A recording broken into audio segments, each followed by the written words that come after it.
கிருஷ்ணகிரியில் தமிழக அரசு அறிவித்த ஆவின் பால் விலை உயர்வை தமிழக விவசாயிகள் சங்கத்தின் மாநில தலைவர் ராமகவுண்டர் வரவேற்பதாக தெரிவித்தார். தற்போது தமிழக அரசு பால் விலை உயர்வு அறிவித்துள்ளதை வரவேற்கிறோம். இதே நேரத்திலே இன்று பால் உற்பத்தி செய்யும் விவசாயிகளுடைய, அதுவும் குறிப்பாக ஆவினுக்கு பால் உற்பத்தி வருவடைய விவசாயிகளுடைய நிலைமையும் அரசு, மாண்புமிகு முதல்வர் எண்ணி பார்க்க வேண்டும்.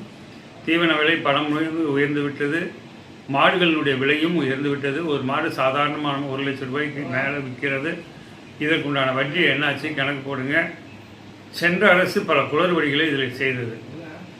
பால் விலை நிர்ணயம் பண்ணும்போது 4.2 கொழுப்பு சத்து, 8.3 இதர சத்துக்கு 35 ரூபா விலை நிர்ணயம் செய்தார்கள். தமிழகத்தில் எந்த மாட்டிலுமே இந்த மாதிரி தரத்துக்கு பால் வர்றதில்லை. தரம் என்பது 4.0 கொழுப்பு சத்து, 8.0 இதர சத்து தான் வருது. இதுக்கு 32 ரூபா தான் விலை. அந்த விலை தான் மக்களுக்கு, விவசாயிகளுக்கு, பால் உற்பத்தியாளர்களுக்கு கிடைக்கிறது. ஆகவே இதை அரசு புரிந்து கொள்ள வேண்டும். அதனோடு 3 ரூபாய் உற்பத்தி மானியம் கொடுக்கப்பட்டு வந்தது 35 ரூபா. தற்போது மாண்புமிகு முதல்வர் அறிவித்த 3 ரூபாய் சேர்த்தா 38 ரூபா தான் விவசாயிகளுக்கு கிடைக்கும்.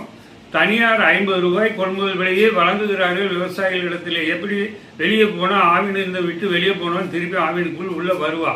யோசனை பண்ணீங்க மாண்புமிகு முதல்வர் அவர்களே. அது வாய்ப்பு இல்லை. நீங்கள் இந்த திட்டத்தில் பல மாற்றங்கள் செய்ய வேண்டும். 4.0, 8.0க்கு மட்டுமே விலை நிர்ணயம் செய்ய வேண்டும்.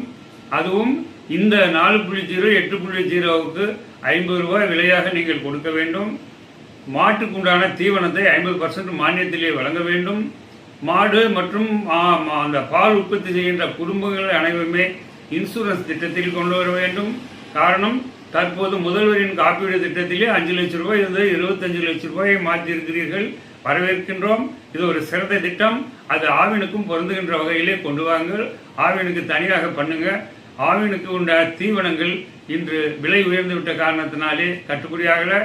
50% மானியத்திலே தீவனங்கள் கொடுங்கள். ஆவினுக்கு சலுகைகள் வழங்க வேண்டும். அது விவசாயிகளுக்கு சென்றடைய வேண்டும் என்று இதன் மூலம் அரசை கேட்டுக்கொள்கிறேன். தீவனங்களுக்கு உண்டான மானியம் இதுவரைக்கும் வழங்கப்படவில்லை. ஆகவே அரசு வழங்க வேண்டும். கொள்முதல் விலையாக ஆவின் பாலுக்கு, பசும்பாலுக்கு 50 ரூபாயும், எருமை பாலுக்கு 70 ரூபாயும் கொடுத்தால் மட்டுமே ஆவின் பால் தொடர்ந்து இயங்கும்.